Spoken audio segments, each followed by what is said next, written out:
To a lot of people, ambition is kind of a mystery. The dictionary says it's an eager desire for distinction, power, or fame. But what does that really mean? Well, let's start with the word eager. All by itself, eager is kind of exciting. Kids are eager for their birthday parties. They expect to be the center of attention, get lots of presents, eat too much. I guess grown-ups are eager for birthdays too. Unless, of course, they're embarrassed that the number of candles on the cake outnumber their achievements. But we can be eager to see a ball game, eager to see our kids in a dance recital, eager to see an old friend, eager to shop for a new car. Eager sounds like a lot of fun. But do you ever hear people say they are eager to live a better life, eager to have a better family, eager to make a lot of money? Probably not. And that's a problem. Because how I see it, living a better life, having a better family, and making a lot of money takes an eager desire. We have the remarkable ability to get exactly what we must have. But there is a difference between wishes and desires. We've all heard people say, "Oh, I wish I could just drop 5 pounds. I want to be a little lighter." And we've probably said it ourselves, especially after a big holiday dinner of turkey and homemade pie and every other thing we can possibly stuff ourselves with in one 8-hour period of time. And even though we may wish we could breathe a little easier in our clothing, we have to have the desire to exercise a little more and eat a little less. The "I wish I could lose weight" has to become, "I have the eager desire to lose weight." I'm also sure you've heard people talk about wishing they had more money to pay the bills, or take a vacation, or just to take a little pressure off of life. But before their lifestyle can change, their wish needs to become a desire. If they really desired change, they wouldn't spend their evenings just watching TV and wishing they were doing something more. The backbone of an eager desire to change is discipline. True ambition is disciplined, eager desire. It's that little part within us that says, if I want to be ready for that meeting tomorrow, I need to finish preparing for it today. If I want to make sure I can pay for my kids' college education, I need to start saving today. If I want a better life tomorrow, I need to start working on it today. Ambition is a minute-by-minute, day-by-day mentality. To have the ambition to work towards a better family life, a newer car, a bigger house, a financially secure future, you have to live it every moment. If living a successful life was easy, I'm sure more people would be successful. If just being ambitious was enough, I'm sure all of the broke and perplexed people in the world wouldn't be broke and perplexed.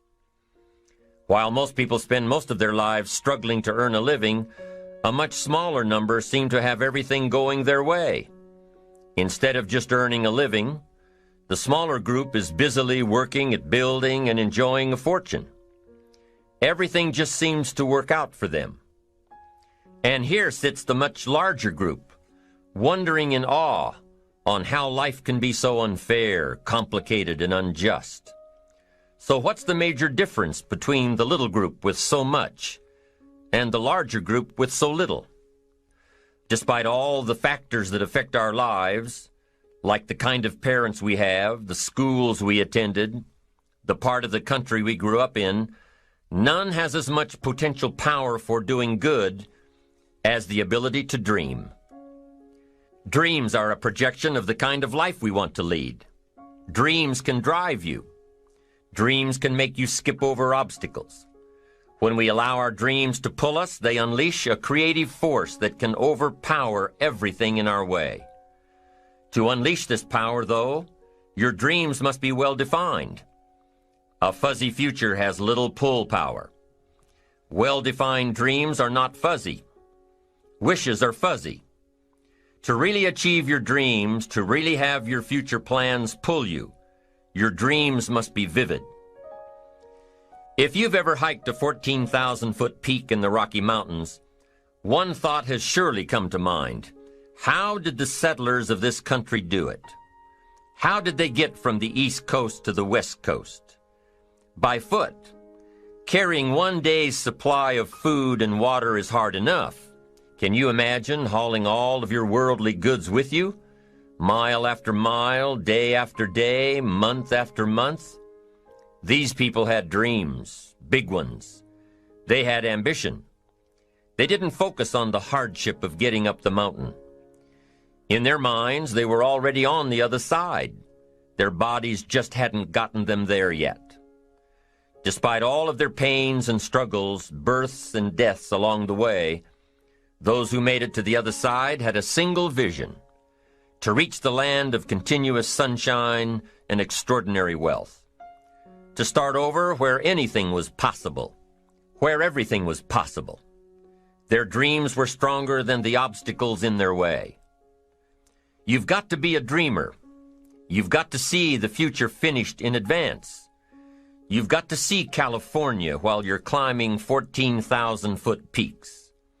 You've got to see the finish line while you're running the race. You've got to hear the cheers when you're in the middle of a monster project. And you've got to be willing to put yourself through the paces of doing the uncomfortable until it becomes comfortable, because that's how you realize your dreams. Our great country was founded with dreams. They've always been important. Dreams are what caused thousands of people to leave their homes and families and start over in a land where anything was possible. To this day, dreams continue to bring people to our land of opportunity, to a country where you can start with little and end up with a lot, to America. Don't you sometimes wonder why so many immigrants who come to America can build a new life and a fortune while many of the people who were born here are barely surviving? They have a dream, a defined goal, ambition. Aside from the pioneers that crossed the prairies and the mountains to reach their vision of hope and future promises, there are other amazing examples of how ambition has shaped America. Take Ben Franklin, for instance. When most people think of Ben Franklin, they remember the kite and the lightning bolt and the discovery of electricity. What a lot of people may not know is that Ben Franklin was one of the first writers to address self-making. When Franklin started Poor Richard's Almanac in 1732, he used the blank spaces between the crop data and the weather information to insert clever bits of moral and practical advice. I'm sure you've heard the saying, fish and company start to stink in 3 days. Well, that was one of hundreds of Ben Franklin's comments on life. Another was, diligence is the mother of good luck. You know, it's amazing how hard-working, smart-working people have all the luck. We sometimes hear of a brand-new musical group, an overnight success. They must have been in the right place at the right time, knew the right people, had a friend to help them out. But if you've ever watched an interview with some of these folks, you'll probably hear that their overnight success took several years. Diligence is the mother of good luck. Now, in addition to these witticisms, Ben Franklin gave us 3 principles of success and ambition that have withstood the test of time. Number 1, happiness doesn't come from big pieces of great success, but from small advantages hammered out day by day. What Mr. Franklin is saying here is that we must be happy with what we've got when we're in pursuit of what we want. Too often we say, oh, I'll be happy when I just get that promotion. I'll be happy when I just land that contract. I'll be happy when I just have more money. I'll be happy when I just. Just what? You won't be any happier when you reach your goals than you are right now. It just doesn't work that way. Abraham Lincoln said it best. He said, you'll be as happy as you make up your mind to be. Right now, whether you're on your way, whether you've already gotten there, you'll be as happy as you make up your mind to be now. Right now. Being happy on the way doesn't mean you can't aim for great things. After all, look at everything Franklin accomplished in his lifetime. It means that big achievements come one small advantage at a time. It means that you've got to enjoy the journey. It means that you must enjoy and take pride in your little accomplishments. It means enjoying who you are becoming in pursuit of your eager desire, every day, every single day. Ben Franklin's second principle said that life is plastic. Within each of us is the power to mold ourselves and mold our environment. It is up to each of us to begin this molding process with a final product in mind. And it is within our power to work it and form it every minute, every day, every month, every year. By using your mind and your abilities and your attitude to work a little each day on molding your life, you'll soon see how magnificent your power is to gain those small advantages each day, the little steps it takes to build up to success. Principle number 3, success is a pleasure. Success is a pleasure. If what you are doing today isn't satisfying, gratifying, guess what? You're really not successful. If you are not fulfilled with what you are doing today, you cannot possibly be successful. It doesn't matter how many worldly possessions you may have, how many cars, how many toys, how much money. If you're not happy with your life as it is, you cannot be successful. Now, I know that success is a relative term. It means different things to different people. To a school kid, success may mean a star on top of his latest test. To a homemaker, it probably means that she has a well-run household and a wonderful family. To an outside professional, it's most likely the thrill of closing a major contract, or the pride in accepting a performance bonus, or being named the top producing salesperson. But the one thing you will hear from everyone who is successful is that they are happy with who they are and what they are doing. They are happy, content, satisfied. Success is a pleasure. What have you done today that makes this day successful? Think about it and write it down. If at the end of the day you can jot down the things that have made it a good day, you will soon see patterns forming. This really is a good habit to get into. When you can see a pattern of pleasure, you'll know you're on the road to success. So take note of Mr. Franklin's 3 principles of success and ambition. Number 1, big achievements come one small advantage at a time. One step at a time, one day at a time. Number 2, you have the power to mold your life, to make it whatever you want, to shape it and reshape it. And number 3, success is measured through pleasure. This is the key one. Success is measured through pleasure. You've got to be happy along the way. You've got to learn to give yourself a pat on the back. Good job, you need to tell yourself. I'm proud of me today. You've got to be happy. You've got to learn to enjoy the process. These are really common sense ideas. They're practical.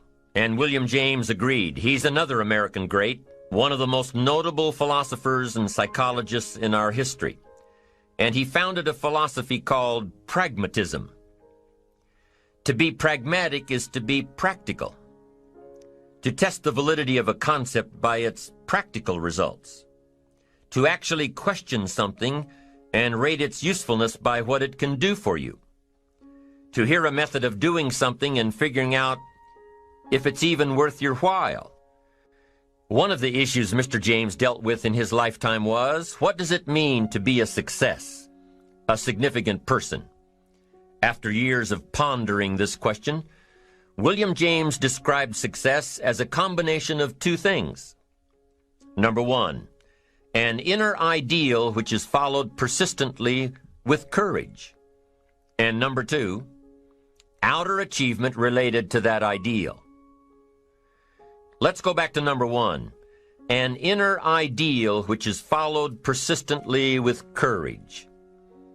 I take that to mean defining a goal and having the resolve to complete it. No matter what, I'll do it or die. Promise yourself you'll read the books until your skills change. Go to the seminars until you get a handle on it. Do it until it makes sense. Practice it until you've got it right. Don't give up until you get where you want to be, however long that is. Step by step, piece by piece, book by book, seminar by seminar, do it until. Go for it. Until is a very important word. It's magic. It means that you'll never give up. Don't miss the chance to grow, to pay the price. Until you learn, change, grow. You'll discover some of life's great treasures when you pay that price. William James' second part to success dealt with the outer achievement related to that ideal. You need both aspects to really be a success. But what Dr. James realized about his philosophy of success was that the first part is indeed more important than the second. Going for it. As long as you're working toward your inner goal, your dream, then success is possible. But once you give up your inner vision, then you can never become successful. You never will become successful. Until doesn't even matter. Now, maybe the person who's been working on a project for 10 years can be successful in his own right, if he's honestly working toward it, doing everything to make himself worthy of reaching the dream, really happy with where he is, doing it until. Then maybe he is a success. It's a personal thing, going for it one step at a time. Going for small accomplishments along the way for however long it takes. So let's think about this for a moment. What outside evidence or results or proof can be seen when you accomplish your goals one step at a time? You'll start to see things change around you, little things, not major things, but little everyday things, things you may not even notice unless you are paying attention. If you're one of those who'd rather stay up late and get up late, only to discover that your workplace doesn't fit your schedule, and you roll out of bed cursing the alarm clock every morning, maybe you could start with the little change of going to bed half an hour earlier than normal. And maybe you'll see, in time of course, you can't train your body overnight, maybe you'll find out that you jump out of bed in a better mood, and that your day will start better, and that you'll get more done, and that the people around you that caused you problems aren't so hard to work with after all. It all starts by making one little change and adding to it every day. You see, you can't change what's going on around you without first changing what's going on within you. Start changing how you look at mornings, and sure enough, people will start changing how they look at you. When you start changing how you think, how you act, how you treat others, how you treat yourself, when you start responding instead of reacting to life, life will start responding to you. I'm telling you that you can do it with your lifestyle. You can do it with your sales career. You can do it with your management career. You can do it with any part of your life. If you are looking for equities unmatched, don't curse the only thing you have, seed and soil, sunshine and rain, miracle and seasons. But start processing things like we're covering in this program, and change will take off for you. You cannot believe what can happen in such a short period of time. So you ask yourself, what small changes can I start making today? Well, you can start in your car on your way to work. If you're sitting on the highway, stop-and-go traffic, moving at about 15 miles per hour tops, look at the guy or the lady sitting next to you and give them a smile, or thumbs up, or even wave. Now, some people might think you're a little strange, but hey, you'll feel better. And tomorrow, when you get into the office, how about a big cheery hello to the people at the front desk and everyone you see on the way to your office? And when you get home tonight, how about giving your wife or husband and kids big hugs instead of collapsing on the sofa? When you start with the little things that make others happy, improve their day, you'll find that these little things add up to big ones. So what happens when you start taking charge of your own personal happiness, your own life? Do you think that these little things will somehow make a difference in meeting your goals? You bet they will. You can't do it alone. You can't be successful by yourself. It's hard to find a rich hermit, you know. The ambitious person realizes that each of us needs all of us. You all by yourself may have finalized the company's marketing plan, or finished up the sales projections, or even wrote the mission statement for the year to come. Even if you did this all by yourself, you really had the help of all of those around you who tolerated and supported your need to be undisturbed, or provided service to you during the project. Maybe you should thank those people every once in a while with a dinner certificate, or a bouquet of flowers, or 18 holes of golf. Even a thank you note. Thank you notes are so important. After all, without your support team, you probably wouldn't be where you are today. You can't be successful by yourself. So thank them. Thank those around you. And let them know just how important they are to you. Be it your office personnel or your family or your friends, a thank you sure goes a long way. So, is it important to do a little extra for these people as you are working your way toward your goals? I think so. I'm sure you do too. Once you've decided that you're going to set sail, go for it, and let loose on your new charted course. You don't have to worry about the winds that will most certainly blow around you, the obstacles, the negativity that will stand in your way. You don't have to worry about what other people will say. You just have to keep your mind on your course. Those winds may blow fast and furious, but if you know your path, if you know where you are going, they will help push you toward the dreams and goals and treasures that you have already decided you're going after. Your goals will push you forward, ahead of the stormy weather.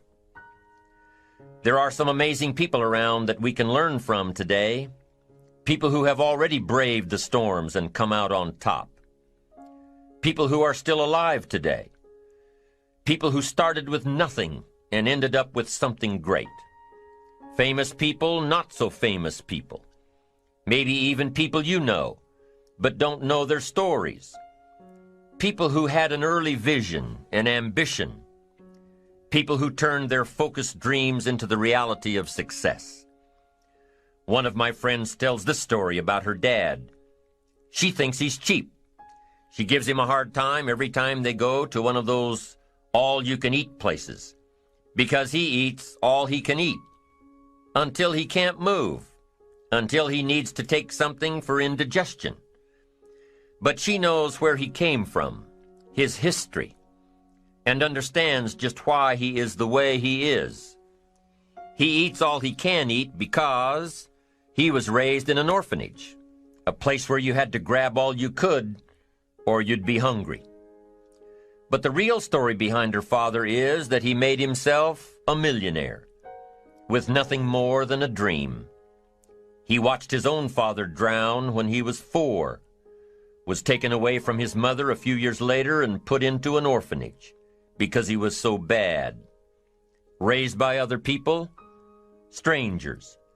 After growing up in foster homes, he decided to go out on his own. He barely finished high school, but he found a job as a vacuum cleaner salesman. He did well, really well.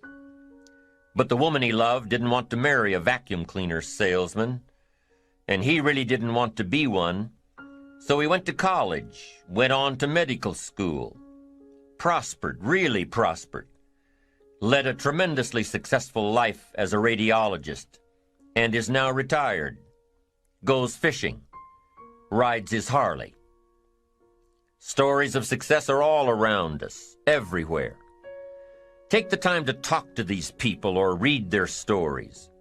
You might learn something, You might find out that they have already traveled the path you are now on. You know, when most of us think of Jesse Jackson, we think of the political Jesse Jackson. But what most of us don't realize is that before Jesse Jackson went to the streets to gain votes, he went to the ghettos with a message for inner city youth. During his rallies, he would have the street kids repeat after him, "I am somebody." Jesse Jackson's message to these kids was that ambition is a moral imperative. To be a good person, you have to have ambition.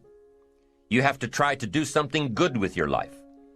You have to try to get out of where you are today or make where you are a better place tomorrow. You have to, or anything else is a waste.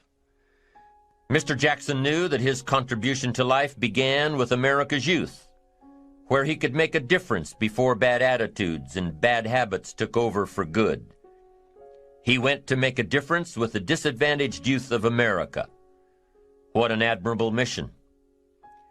I'm sure you know that the same principles he teaches apply to you. When you get up tomorrow morning and are standing in front of the mirror getting ready for the day, remind yourself that you are somebody, that you are important, and that you can make the changes that will move you closer to your ideal future.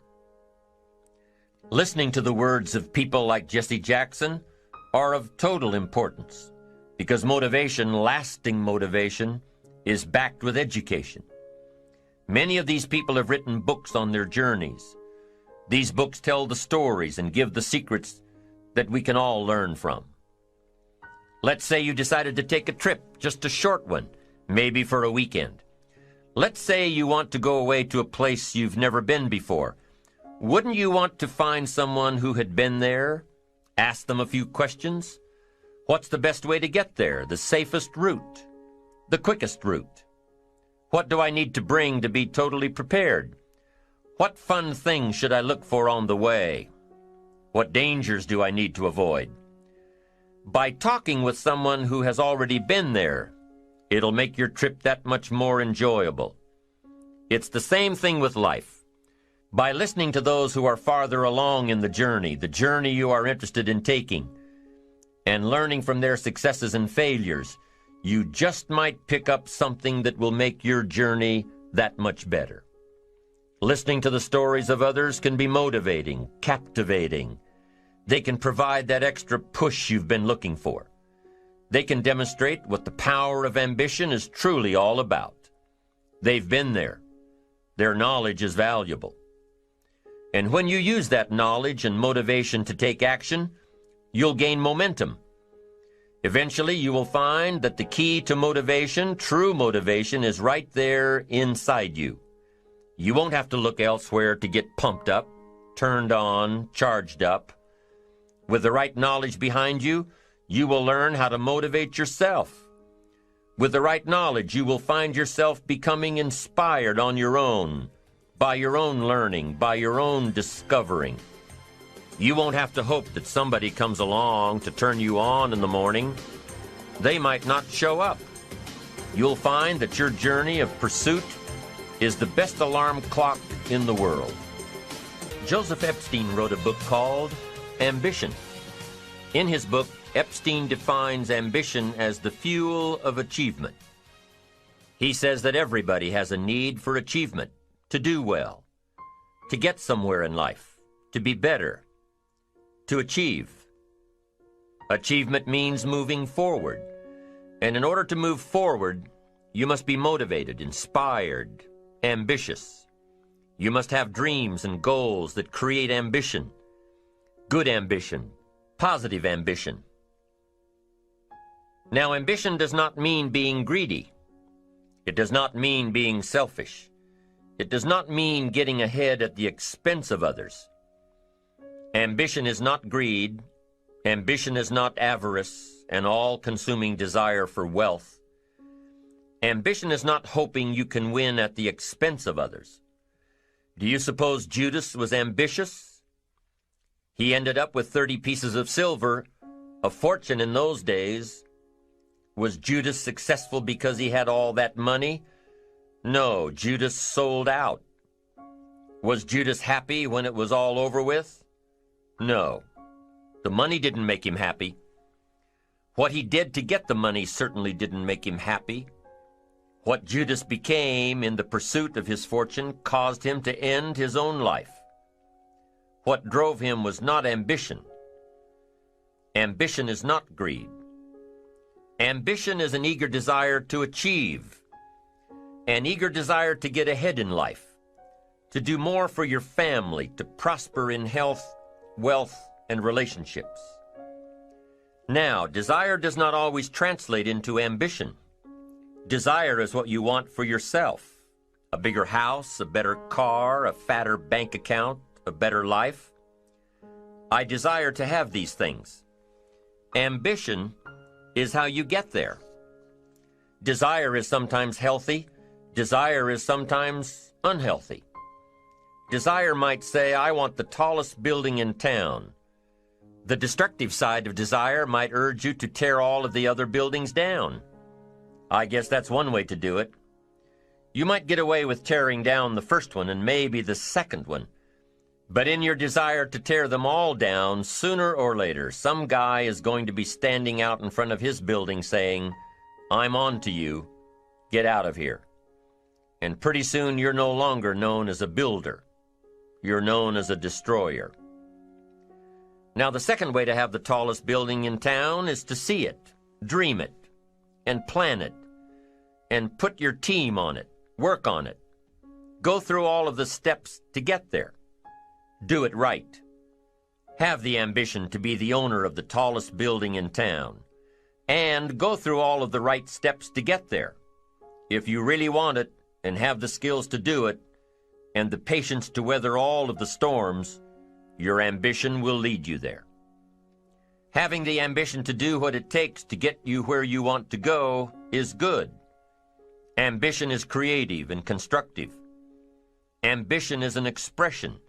It's something inside of you want to express in a positive way.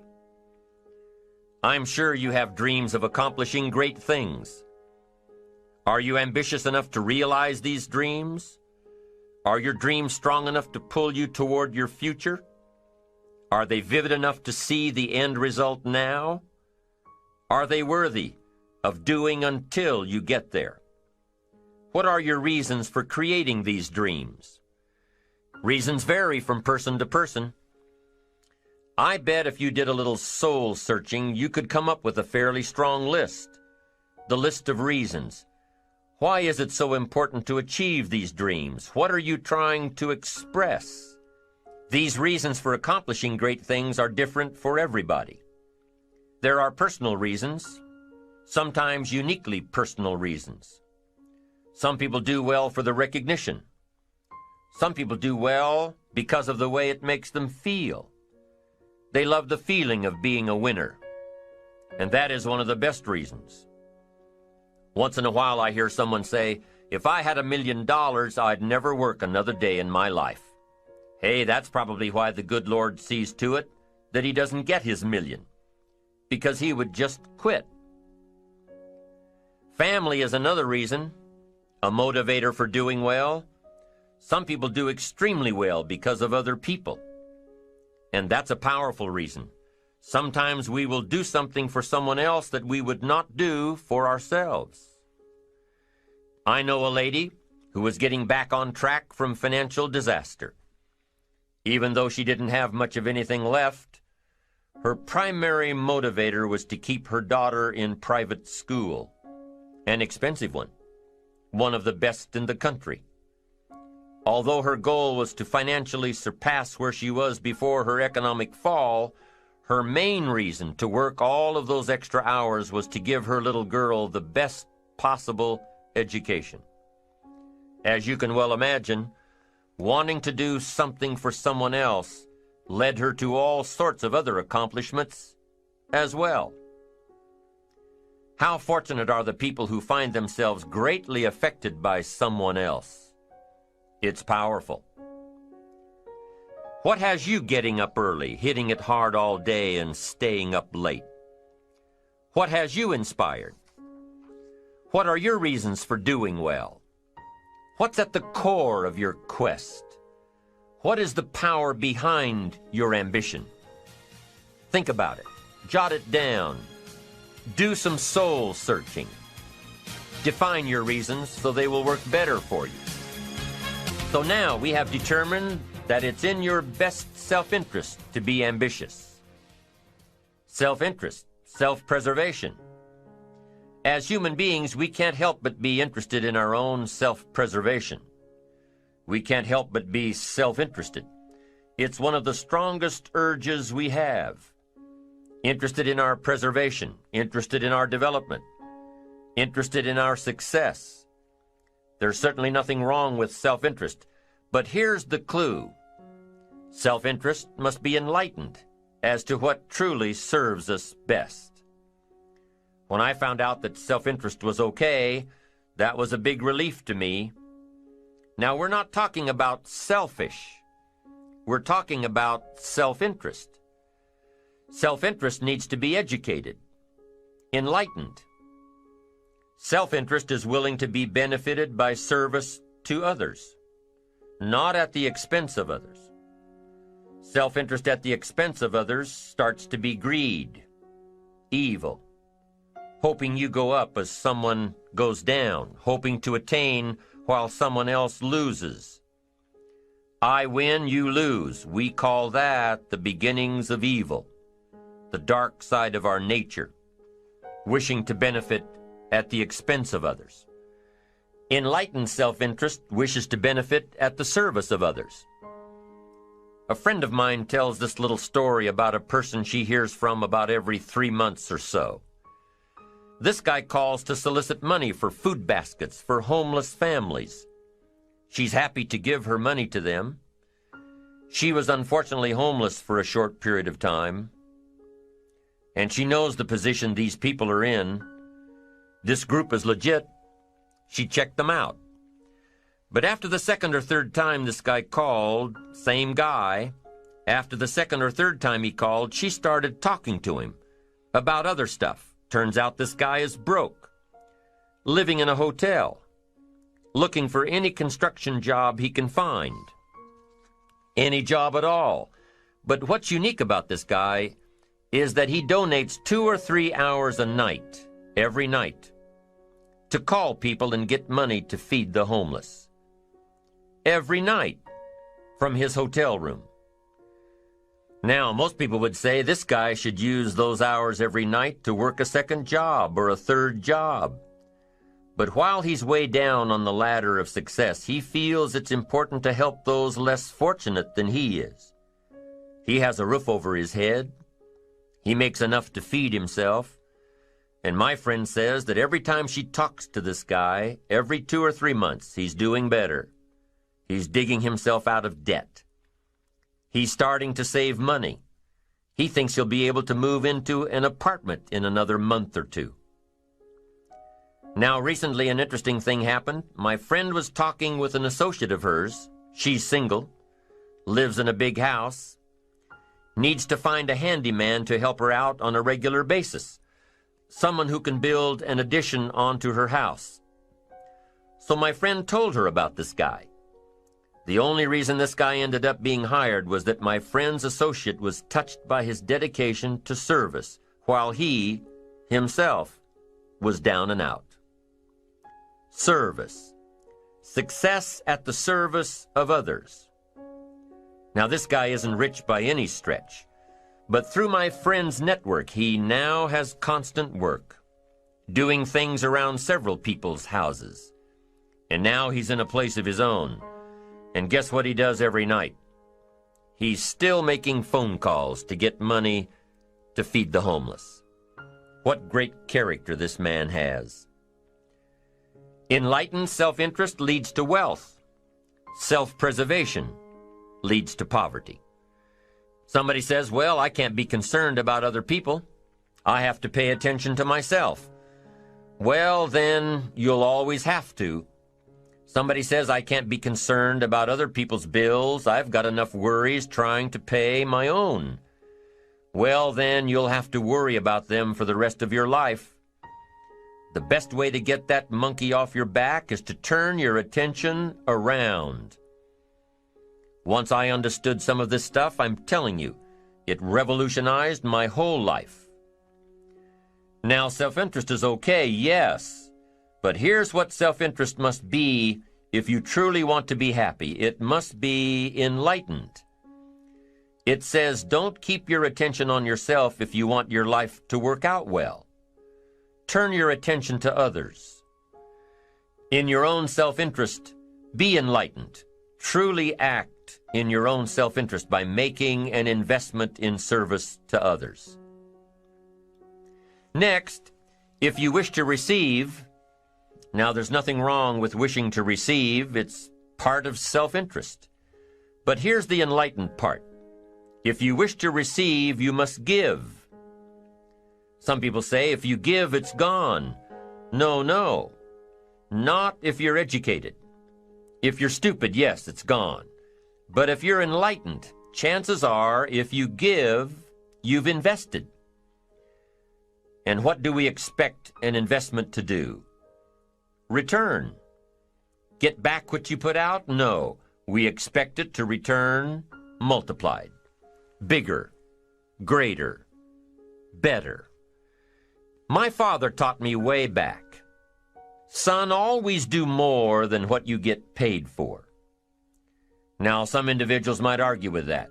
They'd say, no, you're going to mess up the whole program. I know they're wrong.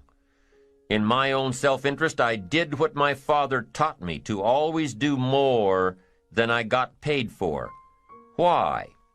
To make an investment in my future. Do more than you get paid for to make an investment in your future, and it's paid off for me. If you're wanting that big promotion, are you going to go up to your boss and say, just give it to me? I'll work harder if you just give me that promotion. No, it doesn't work that way. You've got to do more in your current position so that you get noticed, so you stand out from everybody else. So the boss says, hey, we've got this position opening up, and I think we should give it to Nancy. She does so much more than we expect. Just imagine what she'll do if we give her this promotion. You've got to do more than you're paid for. You've got to. It's an investment in your future. It's one thing to make a sale. I'm telling you, if you make a sale, you'll make a living. If you go beyond making the sale and serve people by keeping in touch, calling them before they call you, writing a thank you note, sales will lead to multiple sales. You can make a fortune if the customer is well taken care of. People who are well taken care of will open doors you can't get through by yourself. All of us have found ways to make a living. What got interesting for me early on was to figure out ways to make a fortune. You'd say, well, Mr. Rohn, how would I deserve to make a fortune? It's easy. Render fortunes of service. People will do things you cannot believe for people who give them good service. Here's one of the greatest gifts you can give anybody, the gift of attention. In return, they will do extraordinary things for your career. Take you by the hand, and lead you to more people than you could meet by yourself. Always do more than you get paid for. Next, in enlightened self-interest, life responds to deserve, not need. Life responds to deserve, not need. Life was not designed to give us what we need. Life was designed to give us what we deserve. What we deserve. Once you understand that little life principle in your own self-interest, I'm telling you, it's life-changing. The ancient law does not go like this. If you need, you will reap. No, it doesn't work that way. A lot of people out there are hoping it works that way, but no, it doesn't. The ancient law goes like this. If you plant, you will reap. If you sow, you will reap. Somebody says, well, I really need to reap. Well, then you really need to plant in your own self-interest. Your own self-interest needs to be educated in how to plant. how to do it so everybody wins, because life doesn't respond to need. You can't go to the soil and say, I need a crop. The soil just smiles at you. And here's what the soil says: don't bring me your need, bring me some seed. Bring me some effort. Bring me some discipline. Bring me some interest. Bring me some service. Bring me these things, and I'll return to you multiplied by 2 times, 5 times, 10 times. You can't come with need. You've got to come with seed. You've got to come with willingness. You've got to come with skills. You've got to be willing to learn, willing to change, willing to grow, willing to put yourself out, willing to stand up to the bad weather, willing to pull out the weeds, willing to nurture. That's the only way you get a return. Once you understand these principles, self-interest now truly becomes an exciting challenge, making sure everybody wins. Enlightened self-interest makes sure that everybody wins. Now here's another one. If you want to find, you must search. And if you search, you will find. In order to find, you must search. You must go to church. You must go to the seminar. You must go to the library. You've got to go to the bookstore. You've got to go to the class. You've got to go to the training. You've got to go searching. Why? If you search, you will find. You'll find ideas. You'll find inspiration. You'll find hope. You'll find contacts. But you've got to be out there, on the search, on the look. Life reserves its treasures for those who deserve it, not those who need it. Enlightened self-interest, giving so that you will receive, searching so that you will find, making sure that everybody wins all the way around. Enlightened self-interest needs to be educated. Enlightened self-interest says, I will learn that life is not just the passing of time. I will learn that life is the collection of experiences, ups and downs, highs and lows, laughter and tears. You must decide to act. You must have the discipline to act. Now here's what's important about discipline. One discipline affects another discipline. All disciplines affect each other. In fact, here's a good philosophical phrase. Everything affects everything else. Nothing stands alone. Don't be naive and say, this doesn't matter. Of course it matters. It all matters. Some things may matter more than others, but everything matters. If you'd rather sleep in than go for a walk around the neighborhood, pretty soon it will matter. If you'd rather spend your money instead of saving it, pretty soon it will matter. If you'd rather put off a letter to an old friend instead of corresponding regularly, pretty soon it will matter. If you'd rather work late every night instead of going home and spending time with your family, pretty soon it will matter. It all matters. Every letdown affects the rest. If you won't walk around the block, you probably won't eat right. And you probably won't buy the books. And you probably won't attend the seminars. And you probably won't spend your money wisely. And after years of this, it all adds up. So the key to reversing this process is to start picking up the disciplines. It does matter.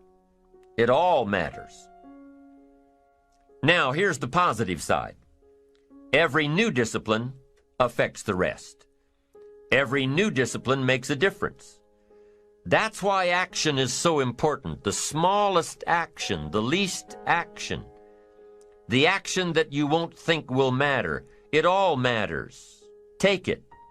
Because when you start accomplishing and the value starts to return, you'll find inspiration to do the next one and the next one and the next one. If you start walking around the block, it'll inspire you to start eating right. You start eating right, it'll inspire you to get a book.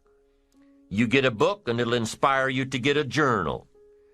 You get a journal and it'll inspire you to develop some skills.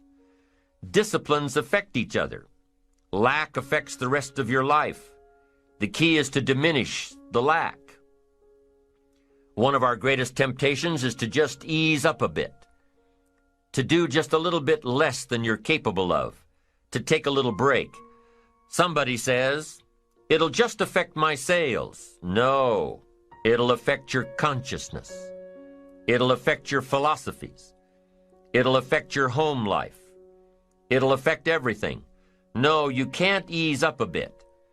That's what vacations are for. When you're at work, work. When you're on vacation, rest. Wherever you are, be there. If you think about vacation when you're at work, you'll surely think about work when you're on vacation. You'll just mess it all up. So be disciplined. Get involved. Do all that it takes to get the job done. Get your health back. Get your bank account where it's supposed to be. Get your family in order. Get disciplined, be disciplined every day. When you set up the disciplines that give your life structure, miracles can happen, multiplied. And I'm telling you, anybody who wants to make a drastic change in their income can do it.